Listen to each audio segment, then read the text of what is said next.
आदमी की बीवी ने बोल दिया कि वो डिंक है, मतलब जिंदगी भर बच्चे नहीं चाहिए। ये बात सुनकर आदमी ने खुद ही फैसला ले लिया और अस्पताल जाकर नसबंदी करा आया। उसको लगा अब बीवी उसे और ज्यादा प्यार करेगी, लेकिन किस्मत ने तो पूरा पलट ही दिया। 3 साल बाद वही बीवी आदमी को ताने मारने लगी कि तुम में तो पैदा करने की ताकत ही नहीं, और सिर्फ ताना ही नहीं, वो किसी और मर्द के साथ घूमने लगी। यहाँ तक कि दोनों का बच्चा भी 3 साल का हो गया था। मामी, 我还想吃这个草莓。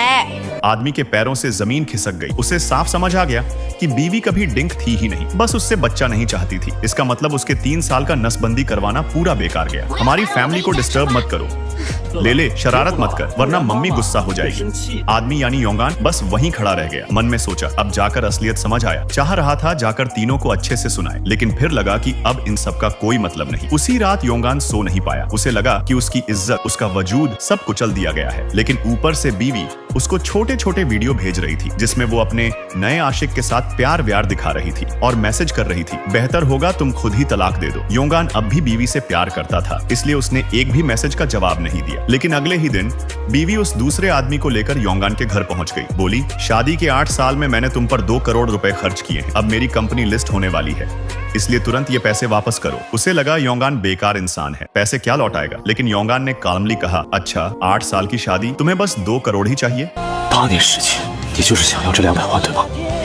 我其实早都为你准备好了2个亿的彩礼，而你看中的竟只是这200万。 उसने तुरंत उसके अकाउंट में पूरे 2 करोड़ भेज दिए। बीवी खुशी से फूली ना समाई। उसे क्या पता योंगान कोई लूजर नहीं, वो तो यूनचेंग शहर के सबसे बड़े अमीर की औलाद है। यहाँ तक कि बीवी की कंपनी आज जो इतनी बड़ी बनी है, वो सब योंगान की चुपचाप मदद से हुआ। असल में योंगान प्लान कर रहा था कि कंपनी के लिस्ट होने से पहले अपनी असली पहचान बीवी को बताएगा और मौके पर 200 करोड़ का निवेश देगा। लेकिन इससे पहले ही उसकी बीवी रास्ता भटक चुकी थी और बच्चा भी 3 साल का था। इसके बावजूद भी योंगान ने बीवी से नफरत नहीं की, उल्टा उसने बीवी को उस आदमी के साथ रहने दिया और खुद अपने अमीर बाप के पास लौट गया। लेकिन जाते जाते उसे याद आया कि उसकी एक बड़ी डील स्टोरी ग्रुप के साथ बाकी है। अगर ये डील पूरी नहीं हुई तो उसकी बीवी की कंपनी लिस्ट नहीं हो पाएगी, और ये पूरी डील अब तक वही संभाल रहा था। तो उसने सोचा जाने से पहले एक आखिरी मदद कर दे। वो स्टोरी ग्रुप पहुंच गया प्रोजेक्ट पूरा करने, लेकिन तभी बीवी भी उसी आदमी को साथ लेकर वहां पहुंच गई। बीवी ने उसे देखकर गुस्से में कहा, तुम क्या कर रहे हो यहाँ? तुम कोई काम का नहीं, हमारी कंपनी को स्टोरी ग्रुप से डील की जरूरत नहीं। योंगान अब चुप नहीं रह पाया, कह उठा, तुम्हें पता भी है स्टोरी ग्रुप तुम जैसे छोटे ब्रांड को क्यों देख रहा है? तुम्हें लगता है ये सब तुम्हारी मेहनत है?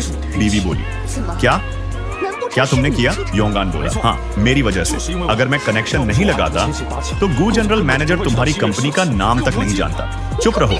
बीवी ने उसकी बात का मतलब तक नहीं समझा। उसे लगा योंगान बस ड्रामा कर रहा है। उसके दिमाग में था, जब एक छोटा सा कर्मचारी स्टोरी ग्रुप से डील कर सकता है तो मैं खुद जाऊंगी तो और आसानी से डील हो जाएगी। बस इसी सोच में वो उसका नया मर्द सीधा मीटिंग रूम में घुस गए। लेकिन वहां स्टोरी ग्रुप का स्टाफ बोला, सॉरी हे जनरल मैनेजर, हमारे गु साहब ने सख्त आदेश दिया है कि इस प्रोजेक्ट के लिए वो सिर्फ और सिर्फ डिंग योंगान से ही मिलेंगे। क्या? क्यों? मैं तो कंपनी की प्रेसिडेंट हूँ, और ये डिंग योंगान, ये क्या चीज है?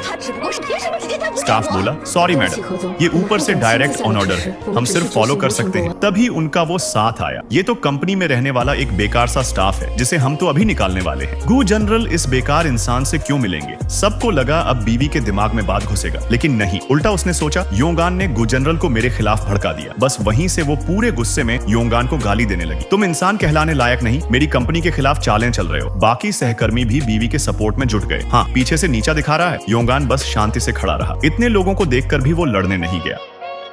顾总，不好了！什么？何有一真是好大的胆子，竟敢在我的地盘上欺负我顾全燕看上的男人！